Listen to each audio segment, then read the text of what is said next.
In Japan, people eat KFC for Christmas, so let's try and get some. It looks like they have special staff just for this day. I don't know what's going on.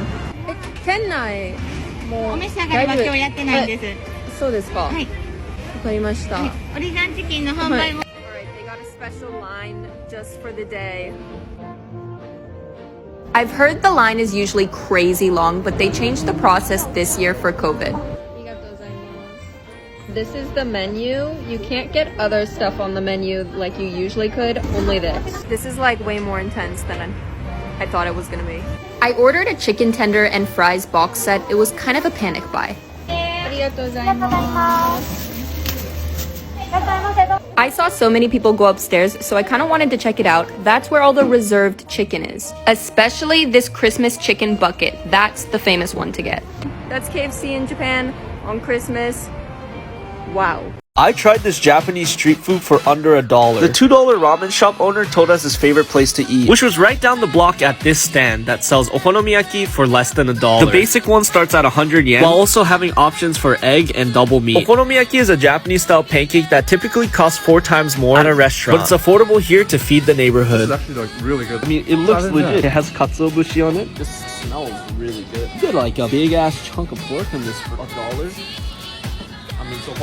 Yeah. So it was really good. I'll give 8 out of 10. Yeah, I would give it a solid 9 out of 10, especially for the value. Definitely try it out if you end up in Nishinari, Osaka. I found the cheapest store in Japan. Well, it's because they sell stuff for free. The store is located in Nishinari, Osaka, which is notoriously an underdeveloped area. The store has a very interesting decor, but once you take a look inside, you'll see that they sell really cheap secondhand stuff for the community, like the clothes, random electronics and knickknacks, even a coffee maker. And then we have the free section, which is this entire area down here. You can get free clothes if you really need it, or plates, and even this giant Beyblade arena, which I think is a really good deal. Gary V would love this place.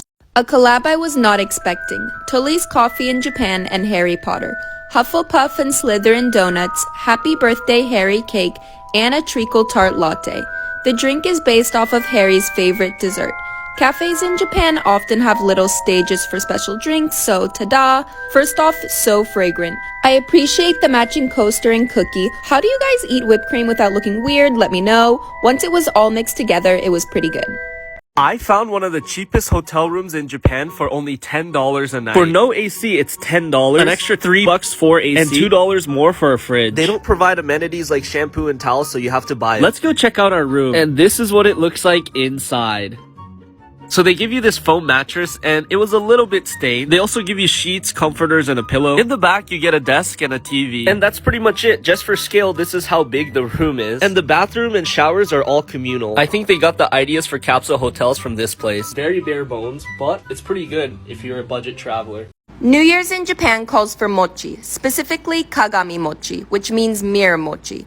It's a tradition to help bring good luck. Let's get one to celebrate the new year. Usually you would just display it. Kind of like how this home and shop has displayed it at the entrance. But for the sake of this video, I feel like I should eat it. Such a nice display. I hate to rip it open. Look at this giant piece of mochi. Drop the skincare routine. It's bad luck to cut it with a knife, so you have to use a hammer or your hands.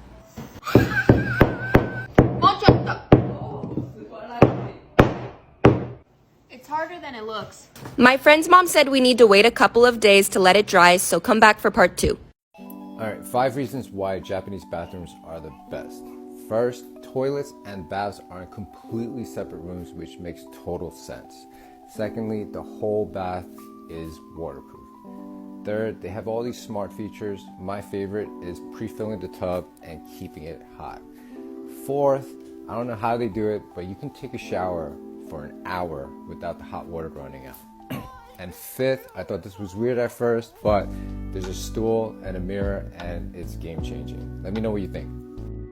The Mario Kart attraction at Super Nintendo World is next level. The outside is a giant Bowser castle and you walk through its mouth. Then you see the giant Bowser statue. The attention to detail inside here is amazing, including this display of all the trophies you can get from the Grand Prix and these super realistic coals. There's a lot of other stuff too, but I won't spoil it. Once you're at the front, they give you this Mario visor, which is used to clip on the augmented reality lens later. The ride is super fun, but super chaotic thanks to the augmented augmented reality. The experience was really immersive and it actually made you feel like you were in Mario Kart. Here you can see how all the stuff was projected onto the visor like a heads-up display. And the AR was the main part of the game. On top of that, you can get these wristbands that sync up with your phone. And if you tap the middle of the steering wheel with it, it syncs up your achievements to the Universal Studios app. I've never done anything like this before, and this is one of the best uses of augmented reality I've ever seen. And that's why...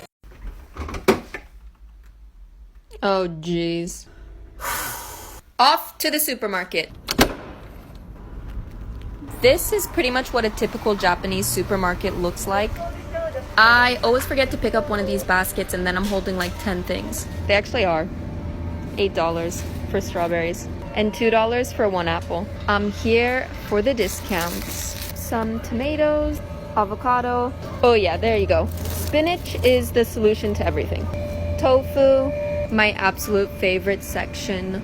All of the sashimi. And this is like a mabudofu packet. I think I'm gonna use the tofu and green onions to make this. I'm kind of craving gyoza, so eggs. This soy milk in particular is so good. I feel like we're done. So they're gonna ring up all the stuff and then you'll pay at the machine. Arigatou gozaimasu.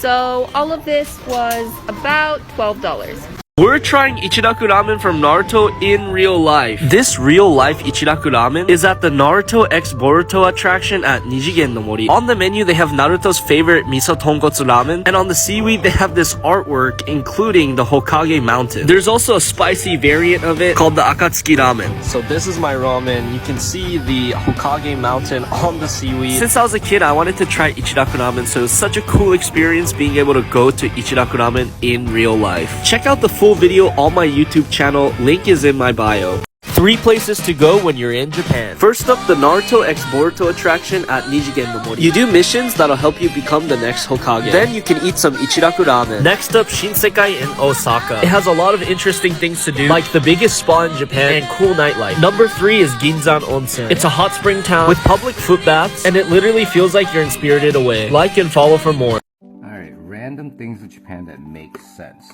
So, have you ever opened up a box of saran wrap and you just couldn't find it because it was like stuck together? Well, Japanese saran wrap have this reusable sticker so you can easily locate the end. And when you're ready to use it, you just take it off and you put it right here so you can use it again later. Another cool feature is, you see this hole cutout right here? When you close the box and you see the cartoon character's face, that tells you when it's time to rip the saran wrap. And just like that, it cuts like butter. So let me know what you think. Cool or totally useless? Food you need to try in Japan. I asked some Japanese friends for snack recommendations on Hello Talk. They recommended taiyaki. It's a warm cake, similar to a waffle but shaped like a fish with a sweet filling, usually red bean. It costs about $2 and it never disappoints. It's one of my favorite Japanese sweets. I found the best gachapon machine in Japan. These Ghibli cases, and there's a keychain inside. 500 yen to play, but I feel like you can't be disappointed because you get both. My friend and I tried way too hard to reenact a Ghibli moment here. Let me know how we did. When you open it, there's a Totoro keychain, and I think they're both so cute. Halloween shopping in Tokyo.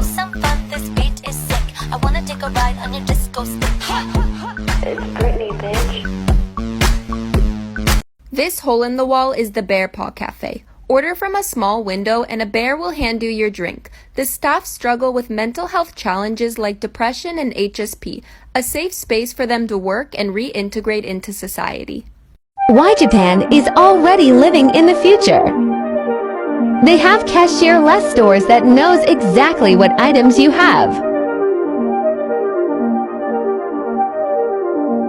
But how do they do it? Futuristic places in Japan. This cafe has 3 types of robots working in it. This one takes your order, this one delivers your food, and this one dances on the table. How cool is that?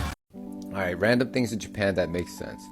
Every single house has these things called a carport. It's basically a canopy for cars. It protects the cars from rain, hail, and the sun's UV. I'm from New York, so I've never seen anything like it, but let me know if it's common anywhere else.